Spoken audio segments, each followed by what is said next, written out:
Hi, it's time for another verb of the day. Today's verb is assault, and this verb was suggested by the viewer Abdi. Abdi, thank you so much for this suggestion. Now, let's take a moment and review some of the definitions or ways that we can use this verb.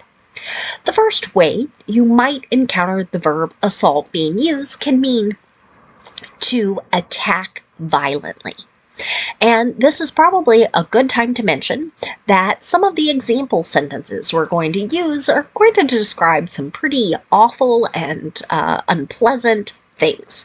So if you've had some experiences where this word just, brings up really bad memories, feel free to look for a different verb that has more positive meanings and positive examples and watch that instead of this one. But again, this first definition, attack violently, this generally has to do with some sort of physical type of thing. So it could be hitting using some sort of weapon, but it's has a very strong negative meaning to it. A second way you can use the verb assault could mean to attack someone verbally. So this could be very harsh and severe criticism. Another verb that you might encounter with this is to denounce. So it's more than just saying, I don't think you did a great job, right? It usually is very strongly worded, very severe. It can go on and kind of really feel like you are being attacked. A third way you might encounter the verb assault being used can mean to carry out a military attack or a raid on a particular area or maybe a group, a certain target, what have you. A fourth way you may encounter the verb assault being used can mean to bombard someone with something that is undesirable or unpleasant. With this fourth definition, sometimes people will talk about their senses. So you might take, for example, the sense of sight, right? If something is sort of harsh and painful to your eyes, right? You might say, oh, it's an assault on my sight. And so that's that undesirable, unpleasant meaning.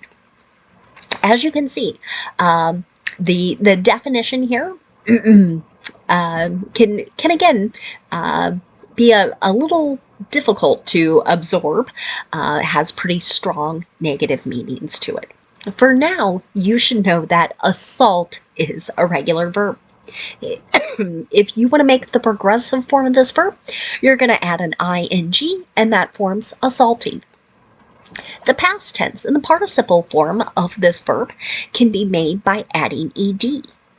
Now, the base verb assault both ends with the letter T and it ends with a T sound. So when I add that ed ending, I'm going to make an id sound. I'm going to add an extra syllable to the verb. So the past tense and the participle form of the verb should sound like this. Assaulted, assaulted. Okay. Now, we don't have any phrasal verbs that we need to study, so we can move on and do a little verb tense practice. Today, we're going to review the past perfect and the simple present. Let's start with the past perfect. We use this verb tense to talk about completed actions. But what makes it different than just the simple past tense is that we are trying to note that a particular action occurred before some other action or before a certain period in time. You'll notice past perfect has two letter P's. That can help you remember that you need two parts to make your verb. We are going to begin our affirmative or positive sentences with our subject. Then we'll use had, which is the past form of have. Okay, so that's my first part. Then I use the participle form of the verb. Because assault is a regular verb, the past tense and the participle are the same thing. Let's take a look at an example sentence.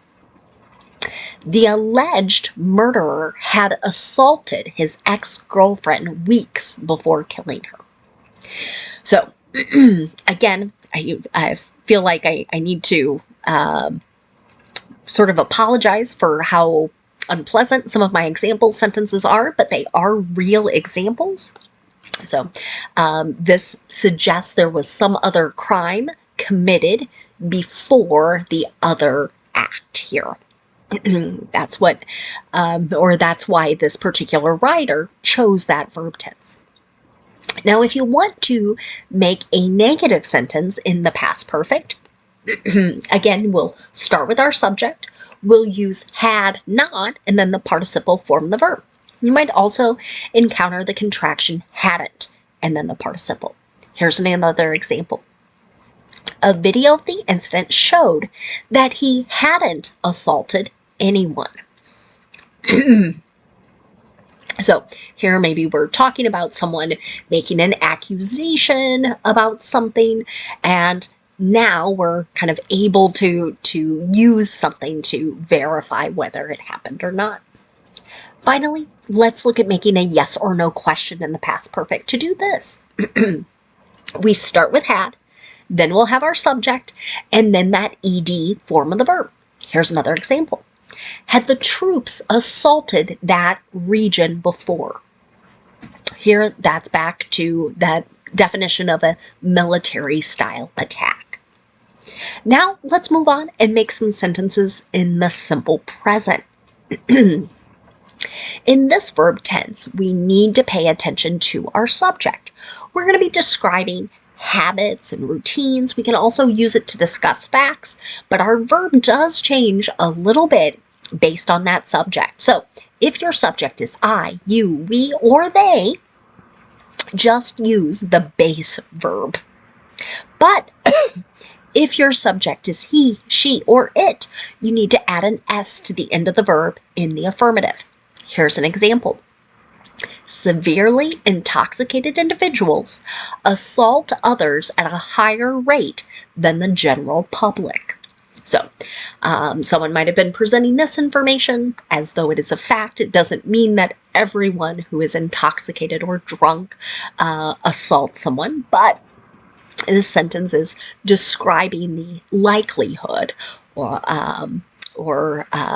the fact that sometimes that brings out kind of a violent nature to people. Our subject here is plural, so that's why you don't see an S on the end of the verb there. It's sort of like saying they. Now, let's take a look at making a sentence in the negative in the simple present. Again, we need to pay attention to our subject. If our subject is I, you, we, or they, we'll use do not.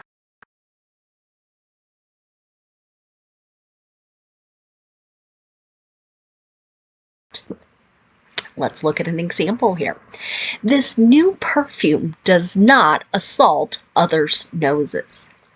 This goes back to that fourth definition where we're talking about kind of bombarding, overwhelming.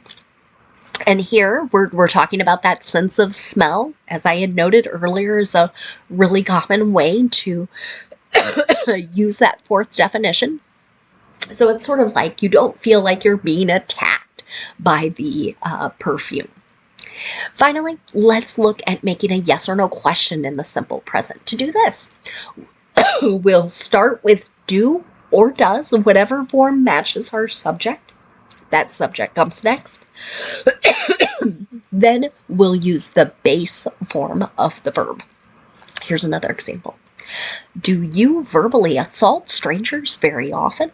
Right? So maybe I've just witnessed somebody really harshly criticize, attack someone. I'm kind of asking, is this a habit? Is this a routine?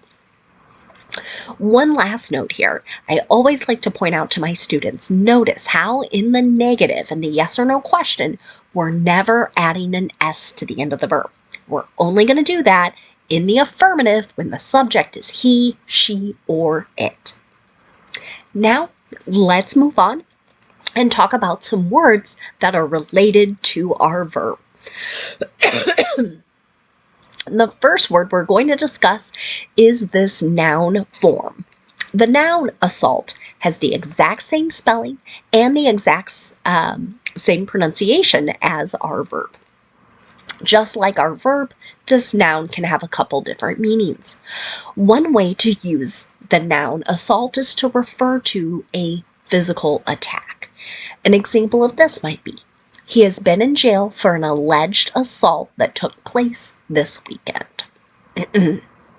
Now, the second way to use this noun, assault, can get a little bit confusing. Specifically, in law, we have acts where people threaten physical harm to another individual. It doesn't mean they actually do it, but that threat is, again, a very specific legal definition is as an assault. So, an example of that. They've been sued for assault and battery. So here, someone is saying, like, you threatened, and then the second piece of it, that battery, is the actual harm, the actual physical attack. A third way to use the noun assault is to refer to a military attack or raid, possibly on some kind of enemy position.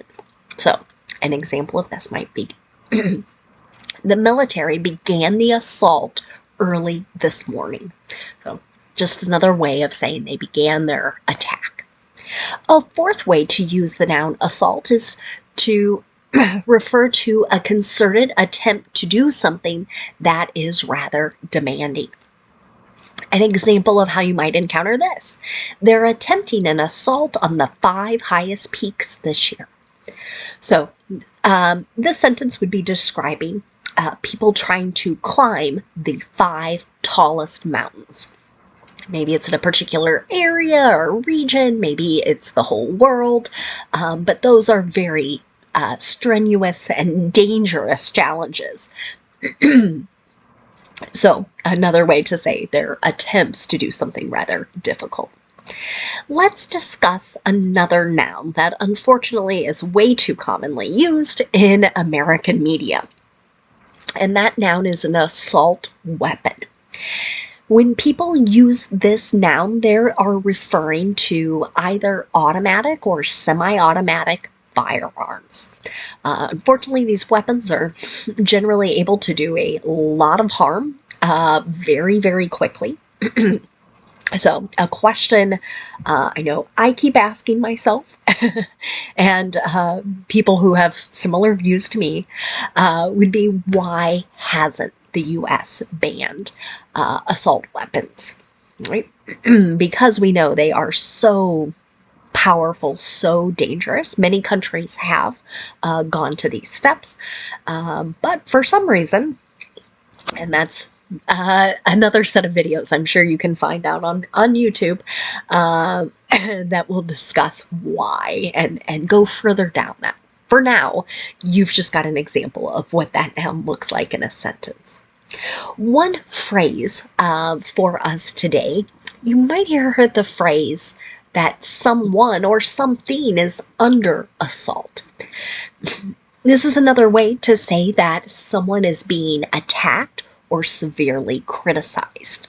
An example of this from very recent news stories would be, is free speech under assault by the U.S. government? Is it being attacked? Right? That's what that sentence is asking. Thanks again to Abdi for suggesting today's verb. I thank you all for watching, and I hope you have a great day.